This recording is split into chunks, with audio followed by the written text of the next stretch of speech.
Bonjour et bienvenue au projet de session de Justin Trudel et moi dans le cadre du cours de l'introduction à la climatologie. Aujourd'hui, on va parler de la pluie acide. On va décortiquer ça, voir tout ce qui est pertinent à son sujet. Et c'est pour ça qu'on a intitulé la présentation Un ciel pollué, une terre qui souffre. C'est pas nécessairement supposé être un jeu de mots avec la partie souffre. On va comprendre plus tard pourquoi on pourrait sous-entendre ça. C'est sûr qu'on va commencer.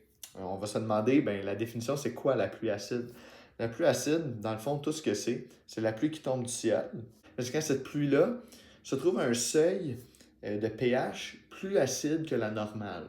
Puis là, on va se demander, on va répondre à une autre question, c'est quoi le seuil normal de pH pour une pluie considérée normale? En fait, ça se trouve être à 5,6. Les chimistes vont dire, ça c'est un pH acide de base. Oui, une pluie normale est considérée acide, c'est tout à fait vrai. Mais ce qu'on va nommer le phénomène de pluie acide, l'acidification des pluies, c'est quand la pluie se trouve sous ce pH de 5,6. Fait qu'évidemment, un pH de 3, un pH de 4, c'est une pluie acide. Fait là, on va avancer ça, on comprend c'est quoi une pluie acide, mais comment ça arrive? Je veux dire, évidemment, c'est un phénomène anthropique ou la cause majeure. On va commencer par dire que l'utilisation des énergies fossiles, c'est vraiment une cause numéro un. C'est surtout une question d'impureté dans le charbon. Il contient SO2, fait qu'on voit ça dans le cycle de soufre. Et lorsqu'on utilise ces énergies fossiles pour X raisons, ça finit qu'on envoie ces impuretés de soufre dans l'atmosphère davantage que normalement, évidemment, parce que ces impuretés-là, ils ne se ramasseraient pas normalement. Le fait de brûler plusieurs énergies fossiles, on envoie on déplace l'équilibre de la réaction. Fait que ces SO2-là se ramassent, sont plus abondants dans l'atmosphère. Mais c'est quoi que ça fait rendu là? Ça va réagir avec la vapeur d'eau. On connaît ça, c'est un gaz à effet de serre, la vapeur d'eau qui est présente dans l'atmosphère.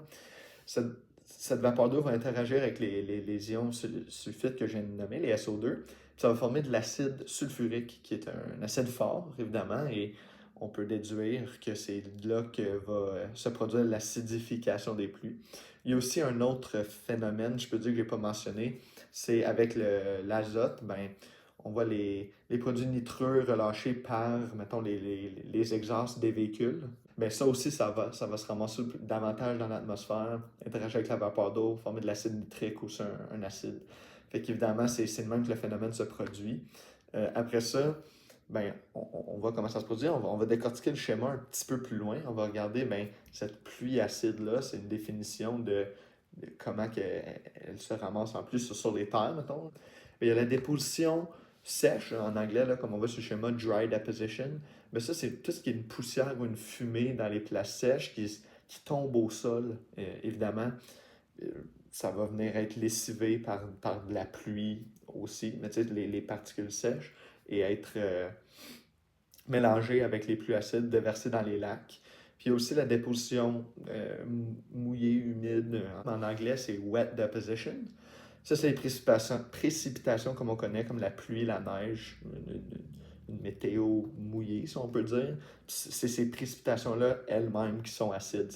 C'est là que c'est cette eau-là, il y a eu des sulfites réagis avec la vapeur d'eau qui fait l'acide sulfurique. C'est vraiment de là que ça découle. Évidemment, c'est un phénomène purement chimique. C'est une réaction chimique simple qui l'explique, mais cela a des effets.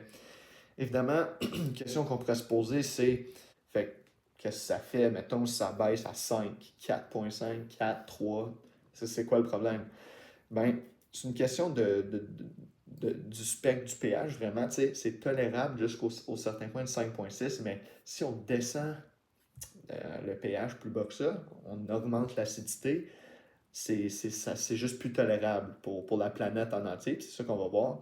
Fait qu'évidemment, il y a plusieurs causes qui découlent de l'acidification des pluies, qui va être décortiquée ici, évidemment. Il y a des impacts écologiques sur le vivant, si on peut dire, les écosystèmes terrestres et marins, les lacs, on va dire plus spécifiquement. Il y a aussi l'impact sur l'agriculture, fait que ça aussi, c'est le vivant, mais plus humain, socio-économique, comment ça va venir jouer dans nos vies. Il y a aussi les effets sur les infrastructures humaines, fait que les bâtiments physiques, le non-vivant, si on peut dire. Puis aussi, dernièrement, c'est quand même intéressant, puis ça passe souvent sous le radar. On ne pourrait peut-être pas y penser, mais il y a des impacts tu sais, négatifs. Ça a des impacts négatifs sur l'art et la culture. Fait qu'évidemment, ça va être intéressant de voir ça, comment que la pluie acide a ces OK. impacts-là. Donc, les pluies acides, comme on peut s'en douter, ils ont un effet vraiment néfaste sur les écosystèmes. Là, c'est l'écosystème terrestre, donc les forêts et tout. Et la raison pourquoi c'est un effet néfaste sur les écosystèmes, ce serait que ben, c'est dans l'eau, c'est carrément de l'eau, qui n'est pas très bonne pour les êtres vivants et qui est en circulation dans tous les écosystèmes. Donc, quels effets néfastes ça pourrait avoir, c'est ce qu'on va voir. Donc, comme effet néfaste, il peut y avoir, comme on peut voir, mettons, la couleur des feuilles ou des épines dans ce cas-là. Et ça, c'est un indicateur de santé parce que c'est la chlorophylle. Et ça prouve à quel point qui est rentable économiquement ou énergétiquement plutôt. Donc, ça prouve à quel point il peut faire son système est fonctionnel, donc en bonne santé. Ça, c'est un des effets. Il y a aussi une plus grande susceptibilité aux maladies vu leur mauvaise santé. Donc, il y a plus de risques de mortalité chez les arbres. Il y a également des dégâts au réseau racinaire et au réseau mycorhize. Ça a un impact quand même direct sur l'alimentation des arbres, vu que ben, la mycorhize, comme on le sait, c'est plutôt une relation symbiotique avec des champignons qui, eux, vont chercher des ressources et les amener à l'arbre en échange de la sève. Et c'est essentiel pour la nutrition d'un arbre, ou plutôt qui a un apport énergétique. En plus de ça, ça affecte aussi le sol. Donc le sol devient moins fertile. Et ça, c'est à cause que la pluie acide, en gros, va prendre le phosphore et le potassium, qui sont deux éléments vraiment utiles pour la croissance végétale, et le laver, vu que ben, ils font juste s'attacher à la pluie acide puis se faire comme laver par le mouvement de l'eau. Le manque de potassium, ça fait en sorte qu'il y a moins de fruits, donc il y aura moins de descendants, vu que ben, la graine va avec les fruits. Et ça affecte beaucoup comment une forêt va se régénérer. Et en plus de ça, il y a les jeunes pousses qui sont plus vulnérables que les vieux arbres. Donc ça nuit encore plus à la régénération d'une forêt. Et donc, c'est encore moins irresponsable. Donc maintenant que j'ai parlé des écosystèmes terrestres assez en profondeur et des impacts que ça a, on va parler des écosystèmes marins et aquatiques, tout ça. Donc, on peut se douter que les pluies acides vont avoir un effet quand même grand sur un écosystème qui est essentiellement juste de l'eau et ce qui vit dans l'eau. En effet, tout ce qui est, comme vous pouvez voir, il y a des organismes marins ou aquatiques qui souffrent vraiment grandement juste dans l'image. C'est des poissons morts, ça fait pas beau à voir. Ça, c'est pour une raison, c'est que la pluie acide fait en sorte qu'il y a un relâchement d'aluminium dans les cours d'eau. Puis ça, c'est vraiment toxique pour les organismes aquatiques. Et les poissons, par la suite, vont devenir inefficaces pour la recherche de nourriture, donc leur santé va en souffrir et donc leur chance de survie également. En plus de ça, les œufs des poissons et des organismes marins ou aquatiques vont tendre à moins éclore pendant qu'il y a un apport trop grand en pluie acide, parce qu'essentiellement l'eau, c'est un tampon à un certain pH, vu qu'il y en a tellement.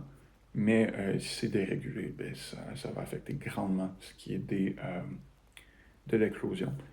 Et aussi, comme ça, vu que ça affecte les poissons, les œufs et aussi d'autres organismes vraiment plus précaires à souffrir de ça, il y a un grand effet sur les réseaux trophiques aquatiques qui est extrêmement délicat. Donc, admettons, il y a un insecte qui a un stade de vie dans l'eau. Si cet insecte-là n'est pas là, ben, les grenouilles vont pas pouvoir, ou certains poissons vont pas pouvoir en profiter. Donc, c'est un effet comme domino d'un niveau à l'autre. Et en plus de ça, il y a les jeunes pousses qui sont plus vulnérables que les vieux arbres. Donc ça nuit encore plus à la régénération d'une forêt. Et donc, c'est encore moins irresponsable. Donc maintenant que j'ai parlé des écosystèmes terrestres assez en profondeur et des impacts que ça a, on va parler des écosystèmes marins et aquatiques, tout ça.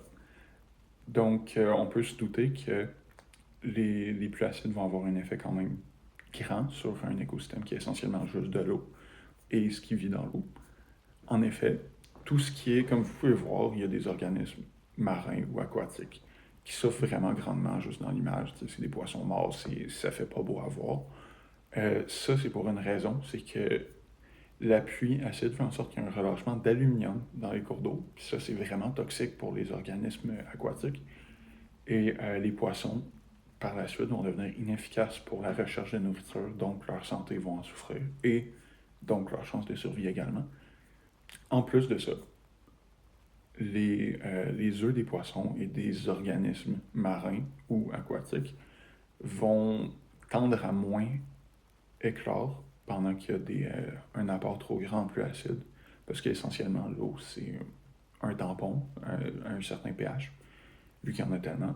Mais si c'est dérégulé, ben, ça va affecter grandement ce qui est de l'éclosion.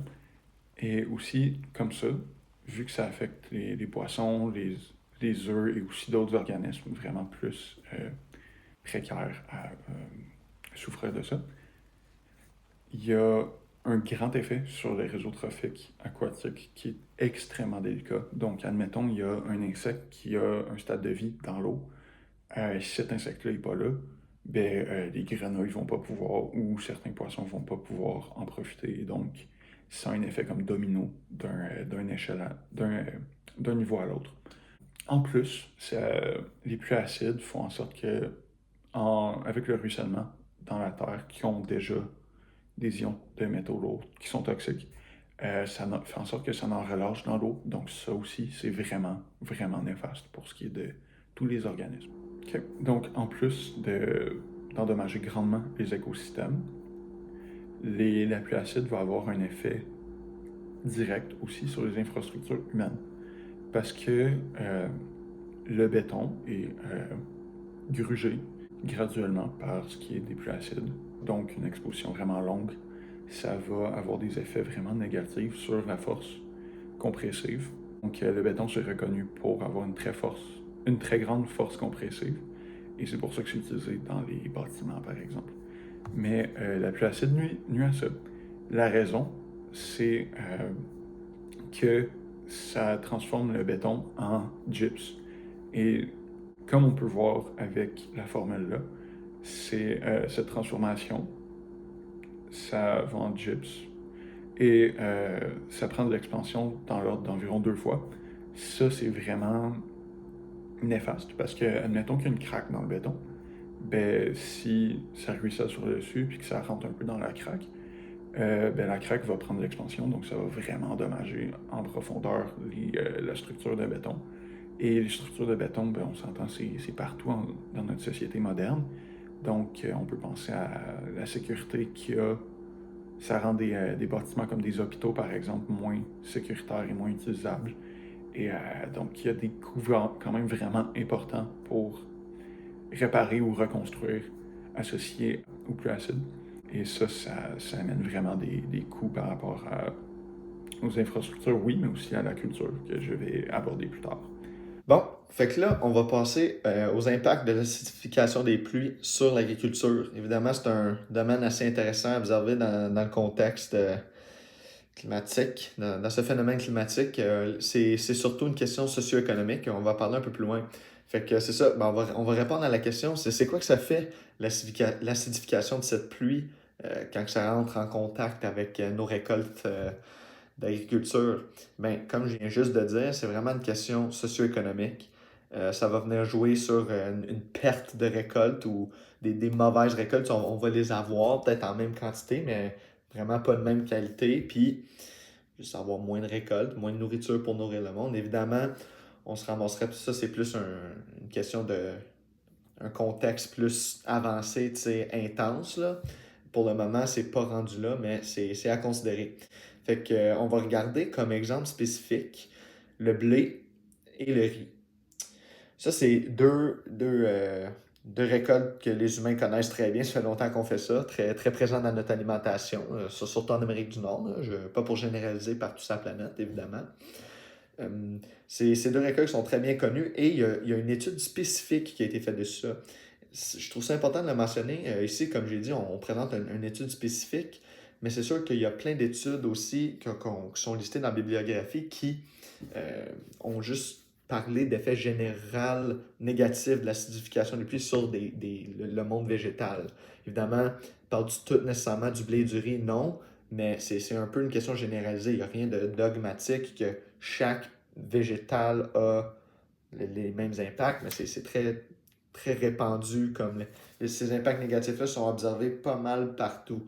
Fait que, évidemment, faut considérer que c'est un exemple spécifique, le blé et le riz, mais que c'est assez général.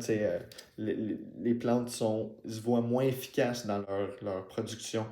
Et c'est ce qui mène à ce tableau qui est observé. Ben, on voit ici, autant dans le blé, autant dans le riz, le taux de chlorophylle baisse de manière importante lorsque le pH s'acidifie. On voit que à 5,5, ça a l'air d'être à peu près ça le pH idéal, parce qu'à 7, c'est un peu trop alcalin.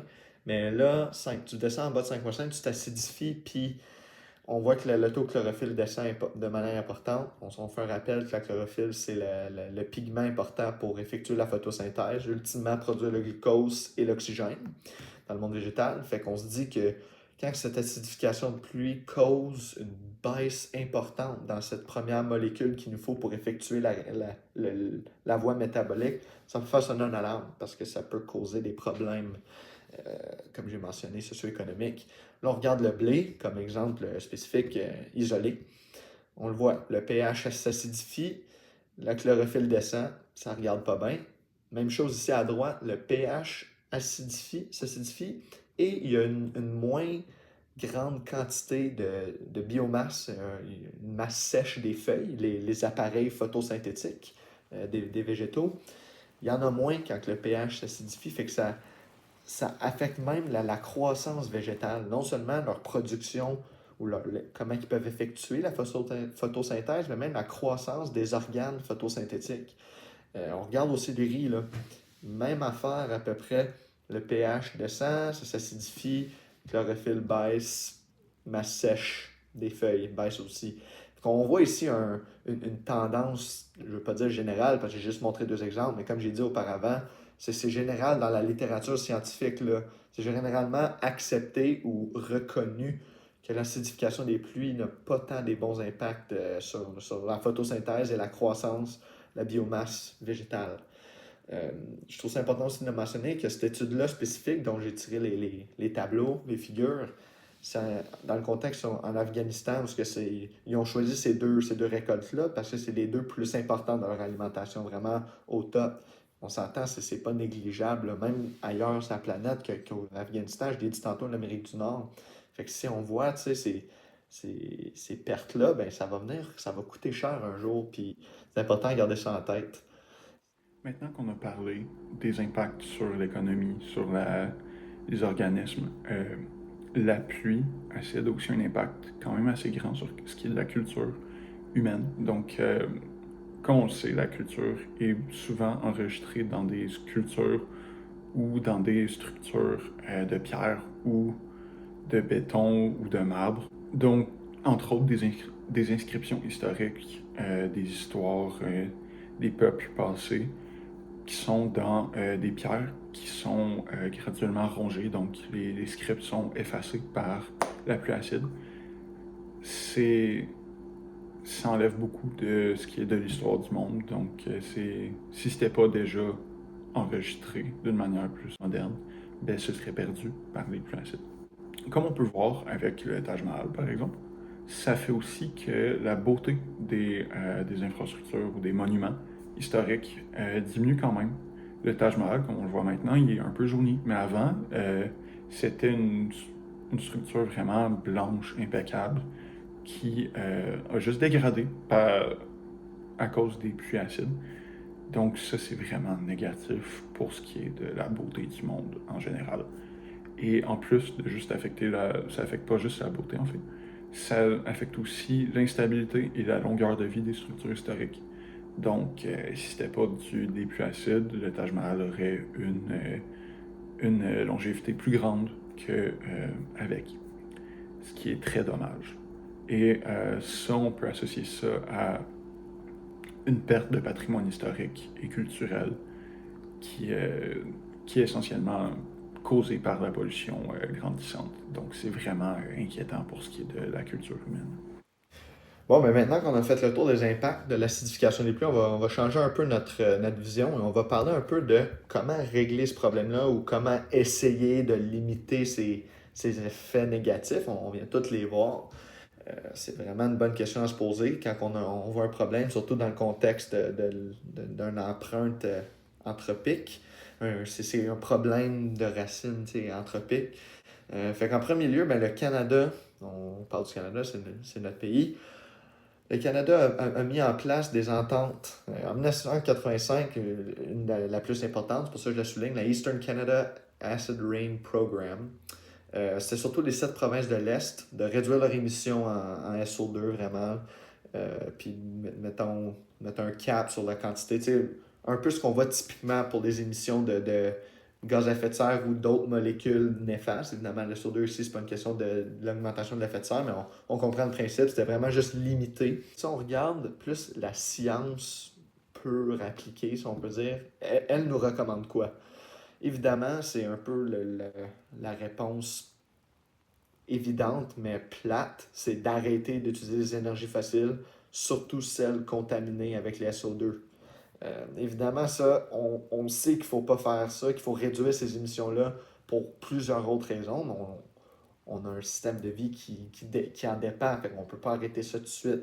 Fait qu'évidemment, on va regarder à d'autres alternatives que juste d'arrêter d'user l'énergie fossile. Ben, une alternative pour ça, ben, il y a l'énergie nucléaire, évidemment. C'est un peu controversé, surtout si on pense à l'accident de Tchernobyl en 86, mais c'est une alternative qui existe et qui est utilisée dans le monde. Il y a aussi des éoliennes, euh, d'autres euh, d'autres conditions là aussi à considérer, mais c'est une forme d'énergie alternative. Il y a aussi les barrages hydroélectriques. Au Québec, on est très fort là-dessus. On en est fiers, évidemment. Il y a l'énergie solaire et l'énergie géothermique. Évidemment, on peut aussi se poser la question de maintenant, on est rendu où? Ben, comme j'ai mentionné en Amérique du Nord, un article 2 3 qui mentionnait une amélioration. Je ne dis pas qu'il y a zéro pluie acide, le pH n'est pas à 5,6 pile, mais une amélioration, fait que les actions qu'on a mises en place pour réduire ça, mais ça a porté fruit partiellement au moins. On peut se dire ça. Surtout avec une technologie de scrubbing using electrostatic precipitators. Dans le fond, c'est une question de charge ionique qui, lorsqu'on brûle les énergies fossiles contaminées, ben, une question de charge d'ions, hein, le SO2 s'est chargé négativement, ça va les attirer puis un petit peu purifier ces énergies fossiles-là pour qu'on limite un peu l'envoi de soufre dans l'atmosphère qui, comme mentionné plus tôt, forme ultimement l'acide sulfurique pour acidifier nos pluies. C'est peut-être moins facile pour le continent asiatique. On connaît ça, une pollution plus grande, surtout avec la Chine qui est un producteur industriel massif dans le monde. Ça parce que eux, les émissions, l'acidification des pluies sont moins chanceux, je veux dire, que nous autres en Amérique du Nord. Une question de chance ou d'action là-dessus, mais c'est un problème plus important quand même pour eux aujourd'hui. Puis ça va être intéressant de voir les impacts que ça va avoir pour le futur. Évidemment, localement, ça va les affecter eux autres, mais qu'est-ce qui dit que ça ne pourrait pas affecter le reste de la planète quand même? T'sais? Fait que c'est quelque chose qui pose à réflexion, puis c'est un sujet qu'on trouve les deux intéressant. Et évidemment, le fait d'être intéressé ben, à un sujet, ça aide beaucoup pour la recherche. Alors, pour voir les causes de l'acidification des pluies, c'est un sujet assez intéressant qui reste à voir les causes dans le futur. Alors, c'est ici que se termine notre présentation dans le cadre du cours de climatologie. On va laisser la bibliographie ici aussi sans photo-caméra pour pas avoir d'interférence avec ça. Parfois cité directement dans la présentation et autres sources qui ont été utilisées. Et pour terminer, ben, on peut officiellement conclure avec ce qui a été présenté que un ciel qui est pollué peut effectivement mener à une terre qui souffre.